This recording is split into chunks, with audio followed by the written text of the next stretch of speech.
रोशन रोही के साथ नाइंसाफी हुआ।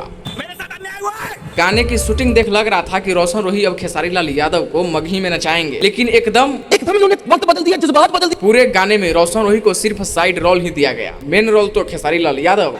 जलवा है हमारा। वही तो खेसारी भैया पे हमें पूरा भरोसा था। इन्होंने ही कहा था कि नर्क का राजा बनना पसंद करूंगा पर स्वर्ग का नौकर नहीं, और आज वही हुआ।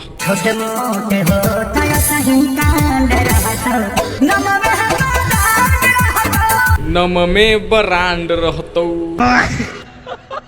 पूरा गाना खत्म हो गया पर रोशन रोही का आवाज तो हमें पता ही नहीं चला। इससे पता चलता है कि खेसारी लाल यादव भी अब मगही में खूंटा गाल दिए हैं। हाँ। भैया अब कोनो नहीं टिकेगा, रोशन रोही का तो पता नहीं कैरियर। इस गाने में हर चीज परफेक्ट रहा, खेसारी लाल यादव का लुक से लेकर खेसारी लाल यादव का डांस तक, और म्यूजिक भी। ओ हो।